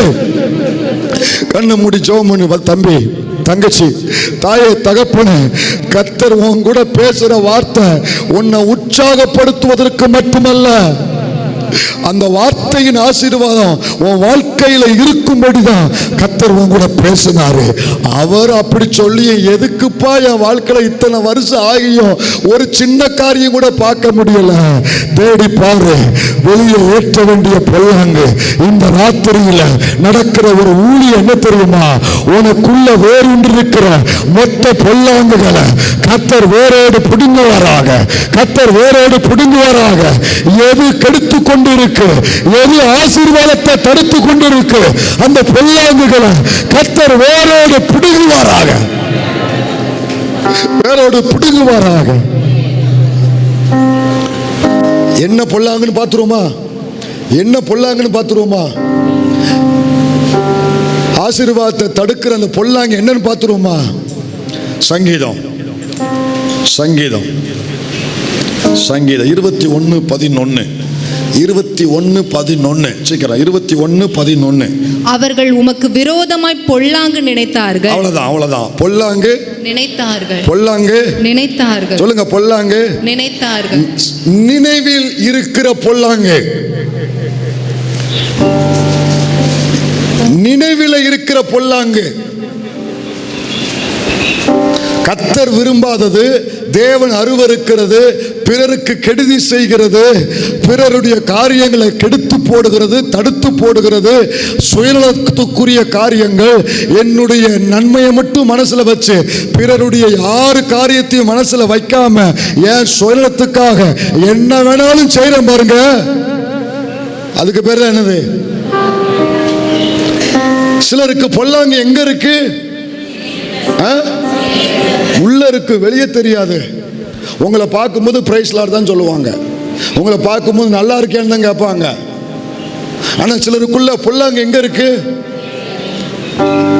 நினைவுல இருக்கு. அவன் நினைக்கிறதே பொல்லாங்கு. இன்னும் சிலருக்கு எங்க இருக்கு? 28:4 அவர்களுடைய கிரியைகளுக்கும் அவர்களுடைய நடத்தைகளின் பொல்லாங்குக்கும். சிலருடைய பொல்லாங்கு எங்க இருக்கு தெரியுமா? நடத்தைகள். இந்த வார்த்தை பாருங்க, நடத்தைகளின் பொல்லாங்கு. சிலருக்கு பொல்லாங்கு நினைவில் இருக்கு, சிலருக்கு பொல்லாங்கு என்ன செய்றாங்க? நடக்கிறாங்க. அவன் நடக்கிறதே பொல்லாங்க நடக்கான். இன்னும் சிலருக்கு 50:19, அதே சங்கீதம் 50:19, உன் வாயை பொல்லாப்புக்கு திறக்கிறாய். சிலருக்கு பொல்லாங்க எங்க இருக்கு? அவன் வாயை திறக்காம இருந்தான்னு வைங்களேன், சுத்தி இருக்கிறவன் நல்லா இருப்பான். சிலர் AK-47 எடுத்து அமுக்குனா மட்டும்தான் உயிர் போகும், கத்தி எடுத்து குத்துனா மட்டும்தான் ரத்தம் வரும். ஆனால் சிலர்லாம் வாயை திறந்தாலே போதும், சிலர் உயிர் போயிடும். வாயை திறந்தாலே போதும், சிலர் எழும்ப முடியாத அளவுக்கு அவங்க வாழ்க்கையில முடக்கி போட்டுரும். அவ்வளவு ஷார்ப்பா இருக்கு அவன் வாய். வாயில என்ன இருக்கு? பொல்லாங்க. வருகிறதெல்லாம் அசிங்க வார்த்தை, கெட்ட வார்த்தை.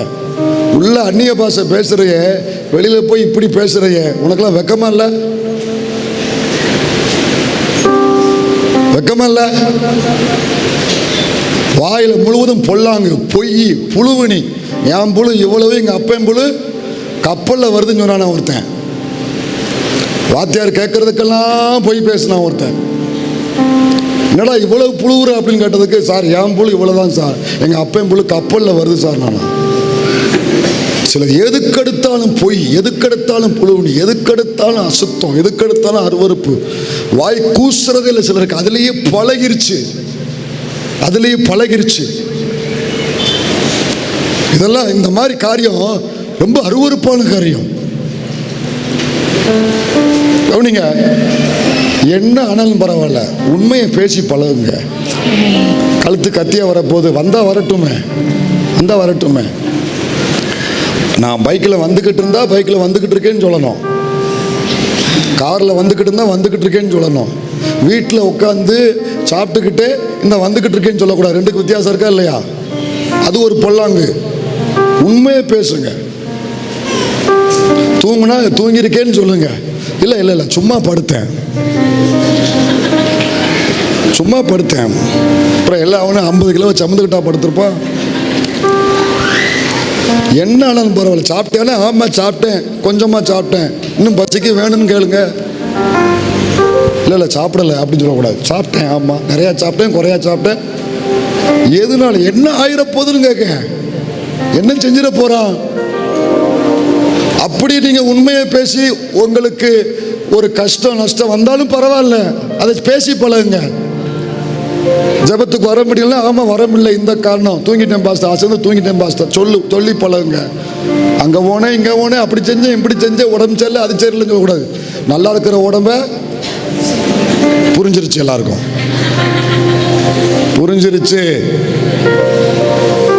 புரிஞ்சிருச்சு. சிலருக்கு நினைவில் பொல்லாங்கு, சிலருக்கு நடக்கையில் பொல்லாங்கு, சிலருக்கு பொல்லாங்கு எங்க இருக்கு? இதுல இருந்து முதல்ல நீ விலகு, அதை முதல்ல விளக்கு. பேசும்போது சகோதரா சகோதரி, நான் எக்ஸ்ரே ஸ்கேன் எடுத்து நான் உங்கள் வாழ்க்கையில் டெஸ்ட் பண்ணி இதுதான் உனக்கு இருக்கிற பொல்லாங்கன்னு சொல்ல வேண்டிய அவசியம் இல்லை. இது கண்ணாடின்னு சொல்லிட்டாரு. இது மிகப்பெரிய ஸ்கேனு. இது உங்களை தேடி இப்போ வந்துக்கிட்டு இருக்கும் பொழுது எனக்கு தெரியும் உங்கள் மைண்டில் ஓடுது, உங்களுக்குள்ள இருக்கிற பொல்லாங்கு எதுங்கிறத இப்போ உனக்குள்ள வருது பார்த்தியா, அதிலிருந்து வெளியே வா. இந்த வசனத்தை கேட்கும் பொழுதே உனக்குள்ள இந்த வார்த்தை உள்ள குத்துன உடனே உனக்குள்ள கிரியை செய்யும். நான் இன்னும் அந்த குறிப்பிட்ட பொல்லாங்குல இருக்கேன்னு உள்ள பேசுதல, அதுதான் உனக்குரிய பொல்லாங்கு. அதுல இருந்து நீ வெளியே வா, அதை வெளியே தூக்கி போடு. அதுல வெளியே வராதபடிக்கு வராத பத்திரத்துல இந்த வார்த்தை உன்னை தேடி வராது, வாக்குத்தத்தம் நிறைவேறாது. ஆசீர்வாதம் சும்மா வந்துடாதுப்பா. ஆசீர்வாதம் எப்படி வருது தெரியுமா? குமாரனுடைய ரத்தம் ஜீவன் சிந்தப்பட்டு எனக்கு ஆசீர்வாதம் வருதுன்னா அதுக்குரிய சின்ன விளக்கரையத்தை கர்த்தர் என்கிட்ட கேட்கிறாரு. வாலிய பிள்ளைகளே, தம்பி தங்கச்சிகளாக இருக்கிறீங்க, உன் வாழ்க்கையில் இருக்கிற தம்பி பிள்ளைகளை கவனி, சின்ன பிள்ளைகளை கவனிங்க. உங்க எல்லாரும் வாழ்க்கையிலும் ஒட்டிக்கிட்டு இருக்கும் அந்த காரியம், எது உனக்குள்ள ஒட்டிக்கிட்டு இருக்குன்னு கண்டுபிடி. இந்த ராத்திரியில் அதில் நிரந்தரமாக வெளியே வா. சொல்லுங்க அந்த வார்த்தையை. ஆமாம், ஜாமீன் மட்டும் எடுத்துட்டு வந்துட்டு போகக்கூடாது. சிலர் 2 மணி நேரத்துக்கு மட்டும் ஜாமீன் எடுத்துட்டு வெளியே வருவாங்க, மறுபடியும் அதுக்குள்ளே போவாங்க. அப்படி இருக்கக்கூடாது. நிரந்தரமாக விடுதலையாகி வெளியே வா. ஆண்டவரா நீ விரும்பு, நீ ஒப்புக்கொடு, நீ உன் ஆண்டவத்தை அர்ப்பணிச்சு நான் அதை வெறுக்கிறேன்னு சொல்லு. எது பொல்லாங்குன்னு இப்போ நீ அறிகிறாயோ ஆண்டவத்தை ஒரே ஒரு ஜெபம் பண்ணு. ஆண்டவரே இதை நான் வெறுக்கிறேன்னு சொல்லு, இதை நான் அருவருக்கிறேன்னு சொல்லு, என்னை விட்டு தூக்கி எறிகிறேன்னு சொல்லு. கர்த்தர் உன்னை வெளியே அடிப்பாரு. நீ வெளியே வருவதற்கு கர்த்தர் உனக்கு கிருபை தருவாரு. செஞ்சு பாருங்க. 2024 நீங்க கடந்து போய் அடுத்த வருஷத்துல கால் வைக்கும் பொழுது வாக்குத்தத்தமா இருக்காது. உங்க வாழ்க்கையை அலங்கரிச்சிருக்கும், உங்க வாழ்க்கையை அலங்கரிச்சிருக்கும்.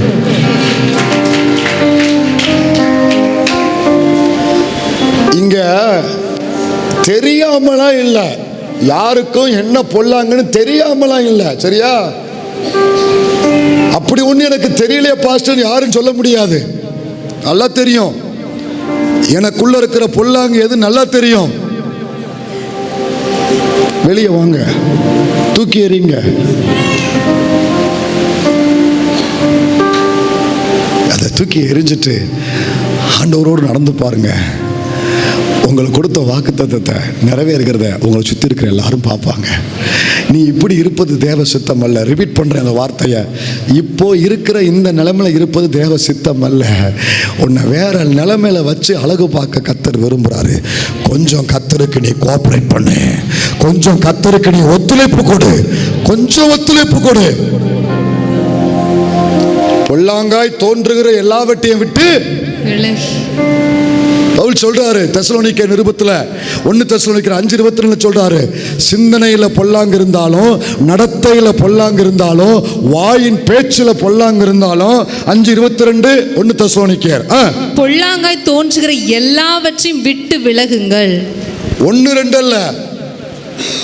எனக்கு கஷ்டம் இல்லாததை விடுகிறது மாத்திரம் அல்ல, நான் கஷ்டப்படுகிற காரியமா இருந்தாலும் விட்டு விலகு. சொல்லுங்க, விட்டு விலகு, நிரந்தரமா விலகு.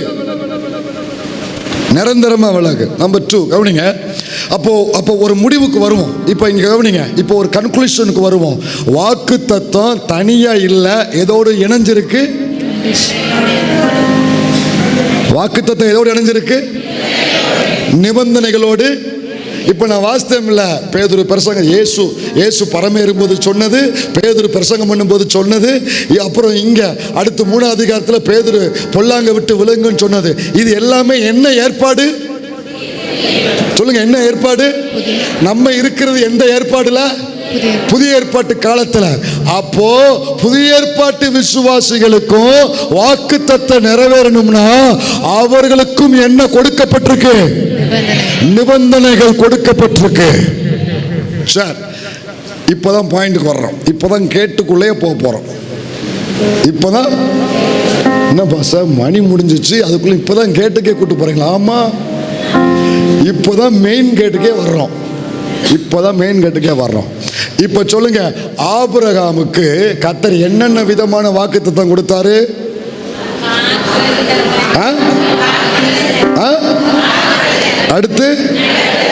அடுத்து அவமானப்பட்ட இடத்துல வேறு கொள்வாய். அடுத்து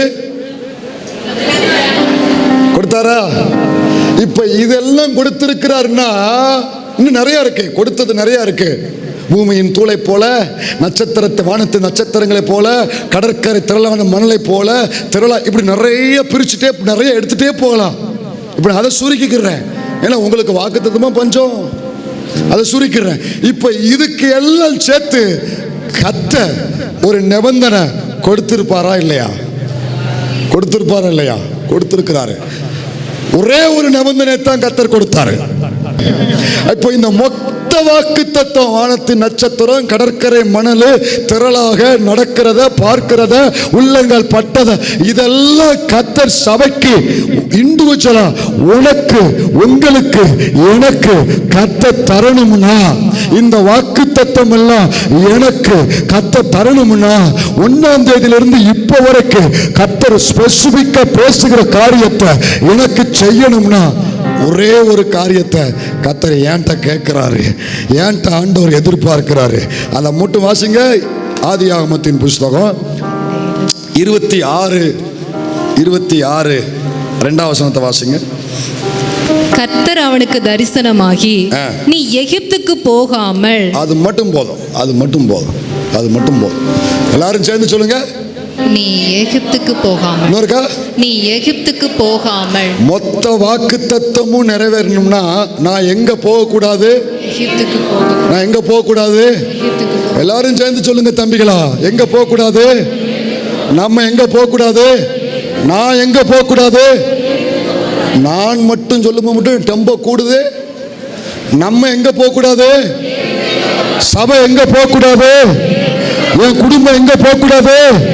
என் பிள்ளை எங்க போக கூடாது? நம்ம அத்தனை பேர் எங்க போக கூடாது? எகிப்துக்கு போகாமல். இந்த வாக்கு தத்துவம் உன் வாழ்க்கையில, உன் பிள்ளை வாழ்க்கையில, குடும்பத்துல, சபையில கர்த்தர் நிறைவேற்றி கொடுக்கணும்னா நான் எங்க போக கூடாது? எகிப்துக்கு போகாமல்.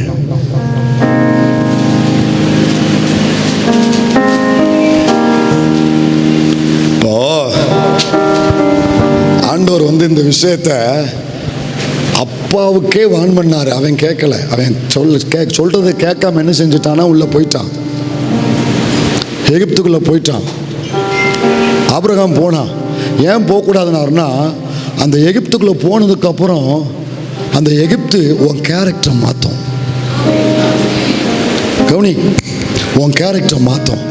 இந்த ஆபிரகாம் எவ்வளவு உத்தமன், எவ்வளவு உண்மை உள்ளவன், கர்த்தருக்கு பயப்படுகிற மனுஷன், அது வரைக்கும் நல்லா இருந்தவன் எகிப்துக்குள்ள போனதுக்கு அப்புறம் தான் பொண்டாட்டிய விட்டு கொடுக்கான், தான் மனைவிய அடுத்தவன்கிட்ட விட்டு கொடுக்கான், சகோதரின்றான். இது உன் கேரக்டரே இல்ல ஆபிரகாமே, இது உன் கேரக்டரே இல்ல. எப்படி உனக்கு இந்த கேரக்டர் வந்துச்சு? எங்க போனதுனால? அவன் கொடுக்கறதெல்லாம் வாங்கிக்கிறான், இதே ஆபிரகாமே ஒரு இடத்துல சொல்லுவான் தெரியுமா உங்களுக்கு? வானத்துக்கும் பூமிக்கும் ஆண்டவராகிய கர்த்தருக்கு முன்பதாக கையை உயர்த்தி சொல்லுவான், ஒரு சரட்டை கூட நான் எடுக்க மாட்டேன்பா. ஆனா இந்த ஆபிரகாமே எகிப்தின் பார்வோன் கொடுத்த சீதனத்தை எல்லாம் வாங்கி வச்சுக்கிடுவான். இது உன் கேரக்டரே அல்ல. முதல்ல சாரால யாருன்னே தெரியாதுன்றான், சகோதரின்றான். ரெண்டாவது எகிப்தின் ராஜா கொடுக்கிற அத்தனை வெகுமதியும் வாங்கிக்கிறான். கொடுக்க போற எல்லா வெகுமதியும் எனக்குரியது அல்ல, அது கர்த்தர் கொடுக்கிறது அல்ல. ரிப்பீட் பண்றேன், என்னை தேடி வருகிற வெகுமதிகள் எல்லாமே கர்த்தர் கொடுத்து வந்தது அல்ல. சிலது டெஸ்டுக்காக கொடுக்கப்படும், சிலதை சத்துருவும் கொடுப்பான். இது உன் கேரக்டர் அல்ல. இப்போ எகிப்து ஆபிரகாமுடைய எதை மாத்திருச்சு? நம்ம நல்லவர்கள் தான், நீங்க நல்லவர்கள் தான், நீங்க கர்த்தருக்கு பயந்தவங்க தான். ஆனா உங்க கேரக்டருக்கு சம்பந்தமில்லாத காரியத்தை நீங்க ஏன் செய்றீங்க தெரியுமா? உங்க கேரக்டருக்கு சம்பந்தமில்லாத வார்த்தை உங்க வாயிலிருந்து ஏன் வருது தெரியுமா? உங்க கேரக்டருக்கு சம்பந்தமில்லாத செஞ்சு முடிச்சுட்டு நாள் கடந்து உட்காந்து யோசித்து பார்ப்பீங்க, இதை நான் செஞ்சிருக்க கூடாதுன்னு எதையாவது யோசிச்சிருக்கீங்களா? இதை நான் செஞ்சிருக்க கூடாதுன்னு எதையாவது நீங்க யோசிச்சிருக்கீங்களா? இதை நான் செய்கிறவன் இல்லையே, ஏன் நான் இதை செஞ்சேன்? இப்படி நான் பேசுறவன் இல்லையே, ஏன் இப்படி பேசினேன்? எதையாவது யோசிச்சிருக்கீங்களா இல்லையா? அப்பனா நான் ஏன் அதை செஞ்சேன், ஏன் அப்படி பேசுனேன்னா அந்த நேரத்தில் நான் எங்க போயிட்டேன்? உன் கேரக்டரை மாத்திரும். அதான் ஆண்டவர் சொன்னாரு, உங்க அப்பா மீறி உள்ள போனால கேரக்டரை மாத்திட்டாரு, நீ போகாம இரு. இதோட நான் முடிக்கிறேன். தேவ பிள்ளைய கர்த்தர் நமக்கு சொல்ற ஒரே ஒரு வார்த்தை என்ன தெரியுமா? மொத்த வாக்குத்தத்தம் நிறைவேறணும்னா எனக்கு நீ ஒன்று செய், நீ எகிப்துக்கு போகாத. இப்போ எகிப்து மிகப்பெரிய தேசம், பறந்து விரிந்த தேசம், செழிப்பான தேசம். இந்த எகிப்து உள்ள போனவங்க எல்லாருமே வாழ்வடைஞ்சிருக்கிறாங்க. எகிப்துக்கு போனவங்க யாருமே வாழ்க்கை இழந்தவங்க கிடையாது. ஒரு காலத்தில் இதே இஸ்ரவேல் தேசம் பிழைக்கிறதுக்கு எங்க போனாங்க? எகிப்துக்கு. அங்க போன எல்லாருமே என்ன செய்வாங்க? பிளப்பாங்க. அங்க போன எல்லாருமே வாழ்வடைவாங்க. அப்படிப்பட்ட ஒரு எகிப்துக்கு கர்த்தர் ஏன் போகாதுன்னு சொன்னாரு? எங்க எகிப்துக்கு போனவங்க எல்லாருமே வாழ்வடைஞ்சிருக்கிறாங்க, சாகல, பிழைச்சிருக்கிறாங்க. அப்புறம் எதுக்கு கர்த்தர் எகிப்துக்கு போகாதுன்னு சொன்னாரு? கேள்வி வருதா இல்லையா? எனக்கு வருது, உங்களுக்கு வருதா இல்லையா? எங்களுக்கு ஒரே ஒரு கேள்விதான் பாஸ்டர் வருது, எப்போ முடிப்பீங்கிற ஒரு கேள்வி மட்டும்தான் வருது. அதை முடிக்கிறதுக்கு தான் கேள்வியை கேட்கிறேன். அவ்வளவு பெரிய எகிப்துக்கு ஏன் கர்த்தர் போகாதுன்னு சொன்னாரு? ஒரு காலத்துல இவர்களை கர்த்தர் எங்க தான் யாக்கோப்பு ஆண்டவர் எங்க போச்சுன்னாரு? அதே எகிப்துக்கு தான். ஏன்னா அங்க போனா பஞ்சம் பிழைக்கலாம், சாகாம உசுரோட இருக்கலாம். அந்த எகிப்துக்கு கர்த்தர் ஏன் போகாதுன்னு சொன்னாரு? உண்மையாகவே இந்த கேள்வி என்ன மாதிரி இங்க யாருக்கு வந்தா உங்க கையை வைத்து காமிங்க. வருதா? இந்த கேள்விக்கு பதில் அடுத்த வாரம் பார்ப்போம். ஏன் கர்த்தர் எகிப்துக்கு போகாதுன்னாரு? அவ்வளவு பெரிய எகிப்துக்குள்ள அப்படி உள்ள என்னென்னலாம் இருக்கு. போன வாரம் ஏதோ ஒரு சர்வீஸில் தான் இந்த நிபந்தனை கர்த்தர் சொன்னேன், எகிப்துக்கு போகாத சொன்னார். சொல்லிட்டு நான் போய் வீட்டில் நைட்டு உட்காடுறேன், தூங்க போகிறேன். கர்த்தர் இல்லை, இதை தோண்டு, இதுக்குள்ள இன்னும் சில விஷயம் இருக்குன்னாரு. இந்த எகிப்தை தோண்டுனார். இந்த எகிப்தை தோண்டு, உள்ள கொஞ்சம் இருக்குன்னாரு. தோண்டுனேன். பரிசுத்த ஆவியானவர் சில காரியத்தை கற்றுக் கொடுத்தாரு. உள்ள 1 2 இல்லை, ஏகப்பட்டது உள்ள இருக்கு. அந்த எகிப்துக்குள்ள நான் வாழ்வதற்கு அவசியமான சில இன்மைக்குரிய காரியங்கள் எனக்கு அங்கே கண்ணுக்கு பச்சையாக தெரிந்தாலும் அது எனக்கு ஆகாத, கர்த்தர் விரும்பாத, என்னை கெடுக்கிற, வாக்குத்தத்தத்தை தடுக்கிற சில விஷங்கள், சில கர்த்தர் விரும்பாத காரியங்கள் எகிப்துக்குள்ள நிறைய கிடக்கு. அது என்னன்னு ஒன்று பார்ப்போம். இப்போ எல்லாரும் முழங்கால் போடும். எல்லாரும் முழங்கால் போட்டு 2 நிமிஷம் என்னை விட்டு வெளியேற்ற வேண்டிய பொல்லாங்கு எது? ஒன்று சொல்றேன். இந்த ராத்திரியில் வந்த பிள்ளைய நீ மிஸ் ஆகாமல் அடுத்த வாரம் கண்டிப்பாக வா. ஏன்னா இன்னும் கர்த்தர் உன் வாழ்க்கையை தோண்ட விரும்புகிறாரு. உனக்கே தெரியாமல், கவனிங்க, உங்களுக்கு தெரிஞ்சு சில காரியம் உள்ளே இருக்கிறத இப்போ கண்டுபிடிச்சிட்டீங்க. ஆனால் உங்களுக்கு தெரியாமல் சில காரியம் உங்களுக்குள்ளே இருக்கு. அதை தோண்டும் போது பரிசுத்த ஆவியானவர் எனக்கும் உங்களுக்கு ஒரு வெளிச்சத்தை கொடுத்து காமிப்பார். எது எனக்குள்ள இன்னும் என்ன அறியாம உள்ள இருக்கு. ஆவியானவர் தோண்ட தோண்ட தோண்ட அதை தூக்கி நம்ம வெளியே எரிஞ்சுக்கிட்டே இருப்போம். அவர் எதெல்லாம் தோண்டி இதெல்லாம் வேண்டான்னு சொல்றாரோ அதை அப்படியே தூக்கி வெளியே எரிஞ்சுக்கிட்டே இருப்போம். இந்த வருஷத்தை முடிக்கும் பொழுது நான் வாக்குத்தத்தத்தை பெற்றவனா முடிக்கக்கூடாது, ஆண்டவருடைய வாக்குத்தத்தம் நிறைவேற்றப்பட்டது என்று ஒரு சாட்சியோடு நான் முடிக்கணும். வருஷம் வருஷம் முடிக்கிற மாதிரி வாக்குத்தத்தம் பெற்றவன் என்கிற அந்த நிலைமையில முடிக்கக்கூடாது. அத்தனை வாக்குத்தத்தமும் நிறைவேற்றப்பட்டது. ஆரம்பத்திலே கர்த்தர் ஒரு வார்த்தை சொன்னாரு, இப்போதான் நான் சீரியஸாக இருக்கணும். ஏன்னா வாக்குத்தத்தம் எனக்கு இப்போ எப்படி வந்திருக்கு, சமீபம். இப்போ தான் நான் சீரியஸாக இருக்கணும். ஒரு பக்கம் வாக்குத்தத்தத்தை சமீபத்தில் கொண்டு வந்து வச்சுட்டு இன்னொரு பக்கம் வசனம் என்னும் சம்மட்டியை எடுத்து கர்த்தர் எனக்குள்ள தோன்றாரு. கர்த்தர் எனக்குள்ள தோன்றாரு. தோண்டி தோண்டி காமிக்கிறாரு. தோண்டி தோண்டி காமிக்கிறாரு. அவர் தோண்டி காட்டும் பொழுது அது எவ்வளவு விலை உயர்ந்ததா இருந்தாலும், அது எகிப்துக்குரியதா இருந்தா தூக்கி எறிஞ்சிரு. அது பொல்லாங்கா இருந்தா தூக்கி எறிஞ்சிரு. ஜெபம் பண்ணுங்க. எது எனக்குள்ள இருக்கிற பொல்லாங்கு கண்டுபிடிச்சிட்டீங்களா? வாய் திறந்து ஜெபம் பண்ணுங்க. கண்டுபிடிச்சிட்டீங்களே, வாய் திறந்து ஜெபம் பண்ணுங்க. எது உனக்குள்ள இருக்கிற பொல்லாங்கு, எது சிந்தனையில அந்த பொல்லாங்கு இருந்தா ஒப்பு கொடுத்து ஜெபம் பண்ணுங்க. வார்த்தையில் அந்த பொல்லாங்கு இருந்தா ஒப்பு கொடுத்து ஜெபம் பண்ணு. நடக்கையில் அந்த பொல்லாங்கு இருந்தா ஒப்பு கொடுத்து ஜெபம் பண்ணுங்க. நான் வெறுக்கிறேன், எனக்கு வேண்டாம், எனக்கு இந்த பொல்லாங்கு வேண்டாம், பொல்லாங்கின் சிந்தனை வேண்டாம், பொல்லாங்கின் நடத்தை வேண்டாம், பொல்லாங்கின் பேச்சு வேண்டாம். பொல்லாங்காய் தோன்றுகிறத இந்த ராத்திரியில நான் விட்டு விலகுகிறேன். ஒரு வார்த்தை சொல்லுங்க, ஒரு வார்த்தை சொல்லி ஒப்புரவாகுங்க, ஒரு வார்த்தை சொல்லி உடன்படிக்கை பண்ணுங்க, ஒரு வார்த்தை சொல்லி அர்ப்பணிங்க, ஒரு வார்த்தை சொல்லி ஜெபிங்க. பரிசுத்த ஆவியானவர் இப்போ ஊழியம் செய்கிறார். பரிசுத்த ஆவியானவர் சபைக்குள்ள இப்போ ஊழியம் செய்கிறார். நீண்ட நாளாய் கடந்த அந்த பொல்லாங்குகளை இந்த ராத்திரியில கர்த்தர் வேரோடு பிடுங்குவாராக. கர்த்தர் பிடுங்கி எறிவாராக. வாயின் பொல்லாங்கு, சிந்தனையின் பொல்லாங்கு, அவன் பேச்சின் பொல்லாங்கு, நடத்தையின் பொல்லாங்கு கர்த்தர் வேறெடுப்பாராக. பரிசுத்த ஆவியானவர் சபைக்குள்ள இருக்கிற அத்தனை பொல்லாங்குகளை கர்த்தர் வேறெடுப்பாராக. கர்த்தர் வேறெடுப்பாராக.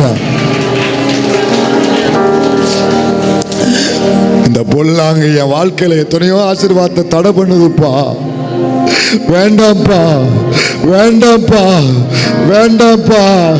வேண்டாம்ப்பான்னு சொல்லுங்க. இப்பொழுது நான் அதை வெறுக்கிறேன். இப்ப வேரோடு பிடுங்குங்கப்பா. தப்புனே, நீங்க எங்களை பலப்படுத்தும்படி பேசும் பொழுது நாங்க அதை எந்த அளவுக்கு உட்கொண்டோமோ, இன்னைக்கு சீர்படுத்தும்படி பேசின வார்த்தைக்கும் நாங்க அப்படியே ஏற்றுக்கொள்ளுகிறோம், அப்படியே அர்ப்பணிக்கிறோம். எங்களை மறுரூபப்படுத்தும். சபைக்குள்ள ஒரு மறுரூப அனுபவம் உண்டாகட்டும். நாங்க எதிர்பார்க்கறது நீங்க செய்யணும்னு துடிக்கிறோமே.